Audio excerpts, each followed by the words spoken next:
For decades, Iran has held one of the most powerful weapons in global trade. Not a missile, not a nuclear program, a strait. The Strait of Hormuz, 33 kilometers wide at its narrowest point, carries 20% of the world's entire oil supply. Every tanker leaving the Persian Gulf has to pass through it, and Iran controls one side of it completely. This has always been Iran's ultimate threat. Close Hormuz, and the world's energy supply collapses overnight. But here is the problem nobody talks about. Iran is just as trapped as everyone else. Chabahar, Iran's only port with direct access to the open ocean, sits completely outside Hormuz. It is Iran's one escape route from its own choke point. And for over a decade, Iran has been trying to connect it to the rest of the country with a single railway line. That railway is almost finished. And what it reveals about Iran's real situation, economically, strategically, and geopolitically, is more interesting than anything Iran's government will officially admit. Please take a moment to subscribe and like the video. It really helps the channel. The Strait of Hormuz is Iran's most powerful card, but powerful cards cut both ways. Iran's entire southern coastline faces the Persian Gulf, a body of water that is essentially a dead end. The only way out is through Hormuz, which means every Iranian oil export, every import, every cargo ship supplying Iranian ports also has to pass through the same strait Iran threatens to close.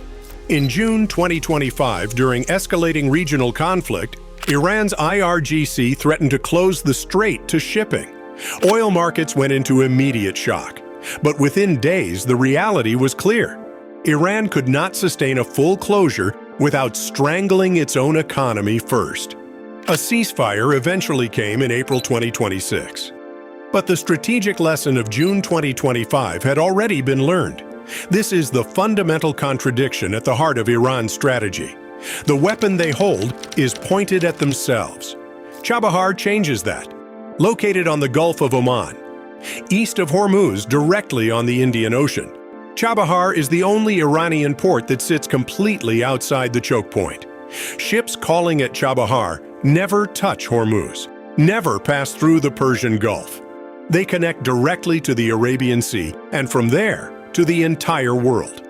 But for decades, Chabahar was barely functional, a port with no railway connection, no road links worth using, and no real cargo volume. Iran's escape hatch existed, but it was locked from the inside. The Chabahar-Zahedan Railway is Iran's attempt to unlock it. The numbers are straightforward. 628 kilometers of track through some of Iran's most remote and hostile terrain. The Sistan-Baluchistan province, one of the driest, most underdeveloped regions in the country. Temperatures in summer regularly exceed 50 degrees Celsius. The landscape is a mix of desert, salt flats, and mountain passes that defeated construction crews for years. Construction officially began in 2013. It was supposed to finish in 2021, then 2024, then March 2026. As of mid-2026, it is expected to be operational by end of year. The delays tell a story of their own. Iran initially expected India to co-finance the railway. India had committed to developing Chabahar Port and saw the railway as a natural extension, a direct land corridor to Afghanistan and Central Asia that bypassed Pakistan entirely. But U.S. sanctions pressure repeatedly forced Indian companies to pull back from the railway component, leaving Iran to fund it alone from its National Development Fund. So Iran handed the project to the one organization that couldn't be sanctioned away, the IRGC, the Islamic Revolutionary Guard Corps, through its construction arm called Khatam al-Anbiya, took over the remaining sections. The same organization that runs Iran's missile program and its regional proxy network was now laying railway tracks through the desert. The IRGC boasted of a pace of 3,500 meters per day, a figure that, if true, would set a new national construction record. In October 2025, the project passed 84% completion. By early 2026, the substructure was 96% done. Key stations, including Iranshar, were already operational. A military force was building a commercial railway. Because in Iran, the line between military strategy and economic survival has essentially disappeared. Here is where this project becomes much bigger than a single train line.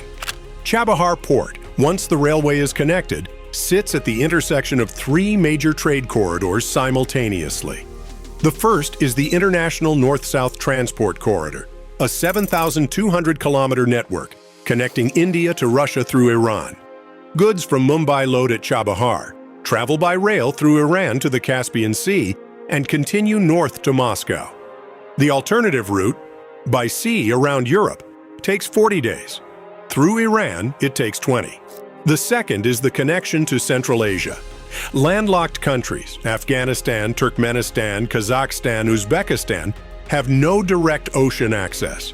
Their nearest viable option is either Pakistani ports through difficult political terrain or Chabahar. Iran's plan is to extend the railway from Zahedan northeast to Sarax on the Turkmenistan border, creating a continuous rail corridor from the Indian Ocean to the heart of Central Asia. The third corridor is China.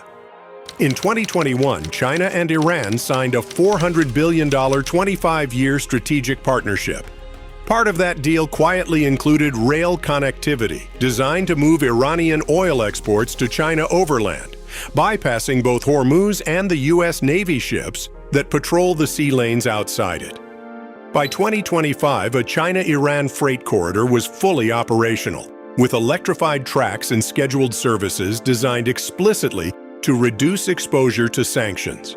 A single railway in southeastern Iran is simultaneously Iran's Hormuz escape route, India's backdoor to Central Asia, and China's sanction-proof oil pipeline. Three superpowers, one train line, and none of them are officially admitting what it is really for. But here is the contradiction that makes Chabahar unlike any other infrastructure project on Earth. The United States sanctioned almost everything connected to Iran: banks, oil companies, shipping firms, individual executives, entire ports. In September 2025, the U.S. revoked the sanctions waiver that had specifically protected Chabahar Port. The waiver that had allowed India to operate there without penalty. And yet Chabahar keeps growing. Between 2022 and 2024, the port's cargo handling capacity more than tripled. India's state-run company continues operating the Shahid Beheshti terminal. The railway construction never stopped. In May 2026, the United States sanctioned Iran's newly created Persian Gulf Strait Authority, accusing it of extorting vessels transiting Hormuz to fund the IRGC. The authority responded the same day. You failed to gain control of the Strait of Hormuz through military means and diplomacy, and you will not achieve it through sanctions either. The same IRGC that is building the Chabahar Railway. Washington is simultaneously sanctioning the organization building the railway and watching its closest regional partners, India, use the port that railway serves. Because India needs Chabahar to reach Afghanistan and Central Asia. And the U.S. needs India as a counterweight to China. So the sanctions that should stop Chabahar keep finding exceptions until they don't. This is what happens when a single piece of infrastructure sits at the intersection of every major geopolitical conflict on Earth at the same time. Nobody can afford to fully support it. Nobody can afford to fully kill it. The railway is almost finished. When it opens, Iran will have something it has never had before: a fully operational trade corridor that does not depend on the Strait of Hormuz, a port that connects directly to the Indian Ocean, a railway that runs north to Russia, east to China, and west into the Iranian heartland. Iran built this railway to escape its own weapon. Because a weapon you cannot put down without destroying yourself is not really a weapon anymore. It is a trap. Chabahar is Iran's attempt to hold the threat of Hormuz without being held by it. Whether that works, whether the railway survives sanctions, whether India stays, whether China's overland corridor makes Hormuz genuinely optional for the first time, is the question that will define Iran's next decade. The tracks are almost down. The trains are waiting. And the world that runs on Persian Gulf oil is watching very carefully.